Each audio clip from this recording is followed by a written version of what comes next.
मैं तुम्हें तलाक देता हूँ। हाँ, बेटा ऐसे नहीं कहते।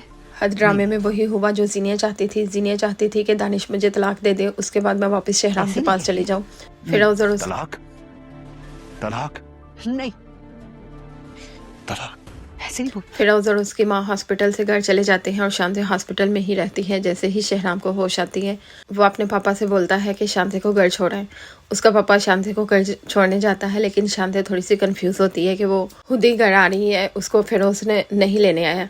लेकिन उसका पापा इधर उसको समझाता है कि बेटा आप स्ट्रांग बनो, अपने हक के लिए लड़ना सीखो, ये तुम्हारा घर है, किसी और का घर नहीं, तुम्हें इधर ही रहना है। उसका पापा उसको तसल्लियाँ देता है कि तुम जाओ अंदर, ये तुम्हारा अपना घर है। तुम अब इस घर की बहू हो, फिरोज की बेटी हो। लेकिन जैसे ही शांति अंदर जाती है, फिरोज की माँ उसके पैरों में पड़ जाती है कि हमें माफ़ कर दो, मेरे बेटे को माफ़ कर दो, मेरे बेटे को छोड़ दो प्लीज़। उसके बहुत ज़्यादा तरले मिन्नतें करती है कि तुम मेरे बेटे को छोड़ दो। अब ये इसकी नई चाल होती है, क्योंकि फिरोज़ तो उसकी बात नहीं मान रहा शांति को छोड़ने के लिए। बार बार फिरोज़ से बोलती है कि शांति को छोड़ दो, लेकिन फिरोज़ बात नहीं मानता। अब इसको शांति नज़र आ जाती है कि अब शांति के तरले मिन्नतें करने लग जाती है, तुम मेरे बेटे को छोड़ दो। शांति बोलती है आपको आपका बेटा मुबारक हो। मैं जा रही हूँ। ये कहकर वो निकलने लगती है तो उसकी माँ बोलती है तुम इस बात का किसी से भी जिक्र नहीं करोगी। यानी कि ये साबित करना चाह रही है कि शांति खुद ही चली गई है फिरोज को छोड़ के, इसमें मेरा कोई कसूर नहीं, मेरा ना नाम है, वरना मेरा बेटा मुझसे बदजन हो जाएगा। हॉस्पिटल में शहराम फरियाल से बोलता है अगर मुझे कुछ हो जाता तो फरियाल हमेशा की तरह शहराम को तसल्ली देती है, नहीं आपको कुछ नहीं होगा, अब मेरे से ज़्यादा आपकी औलाद को आपकी ज़रूरत है। वो जैसे पहले भी हमेशा शहराम को तसल्लियाँ देती है, अभी भी फरियाल का रोल तो बहुत ही ज़्यादा इसमें पॉजिटिव दिखाया गया है। वो हमेशा सबके साथ अच्छा ही करती है, हमेशा पॉजिटिव रहती है और सबको तसल्लियाँ देती है। लेकिन अभी ड्रामे में एक ट्विस्ट आने वाला है, क्योंकि शांति जिस टैक्सी पर बैठती है वो कोई किडनैपर होता है, वो उसको किडनैप करने की कोशिश करता है। शांति बहुत ज़्यादा बोलती है टैक्सी रोको, लेकिन वो अजीब सा हंसते हुए बोलता है कि ये तो अब अपने अड्डे पर जाकर रुकेगी। अब देखिए शांति को कौन बचाता है।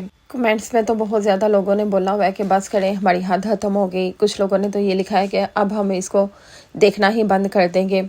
एक ने कमेंट लिखा है छिपकली ने गेम डाल दी, यानी कि ये छिपकली उसको फिरोज़ की माँ को बोल रहा है कि उसने गेम डाल दी है। कुछ लोग बोल रहे हैं कि हद खत्म हो गई हमारी। कुछ लोग ये बोल रहे हैं कि हमने स्टार प्लस के ड्रामे देखने छोड़े थे कि वो बहुत ज़्यादा लंबे हो रहे हैं। लेकिन ये राइटर भी स्टार प्लस की तरह ड्रामे को फजूल करता जा रहा है। यानी कि 95% जो है ना वो यही बोल रहे हैं कि इसको ख़त्म कर दो, इसकी लास्ट एपिसोड कर दो, बस करें अब ड्रामे को। इसमें एक ने कमेंट लिखा है कि अब शायद शांजे और दानिश की आपस में शादी हो जाए, उसको भी डाइवोर्स होगी और शांति भी इससे डाइवोर्स लेके उसे दानिश से शादी कर ले। अब शायद दानिश और शांति का सीन बनने वाला है, लेकिन अभी देखें नेक्स्ट एपिसोड में क्या होता है। एक तो शायद बहुत ज़्यादा गुस्से में इसने लिखा है ये क्या घटिया स्क्रिप्ट है, स्टोरी को एंड करने की बजाय बिलावजह लंबा खींचे जा रहे हो, हद की बजाय बेहद होना चाहिए था नाम। एक ने लिखा है बाप ने क्या समझाया था शांति को, पागल फ़ोन किस बला का नाम है, वो यूज़ करती आप, और सुबह हो गई थी, रात का सीन क्यों आया। हाँ वैसे सुबह हो गई थी जब वो बाप उसको छोड़ने गया था घर, तो जब वो किडनैप हो रही होती है उस वक्त तो रात का सीन था। कमेंट्स में ज़्यादातर ने शांति के कैरेक्टर को भी बोला हुआ कि इसका इतना कमज़ोर कैरेक्टर क्यों है, ये इतनी बेवकूफ़ क्यों दिखाई है। अगर इसकी सास ने इसको घर से निकाल दिया था तो इसको अपने माँ बाप से कांटेक्ट करना चाहिए था, बजाय इसके कि वो खुद दुल्हन के रूप में टैक्सी में जाती। ऐसे नहीं बोलो, कहाँ जाएंगी मेरी बच्ची। अब तो ये हो गया। कैसी लगी आज की वीडियो कमेंट सेक्शन में ज़रूर बताइएगा। अल्लाह हाफिज़।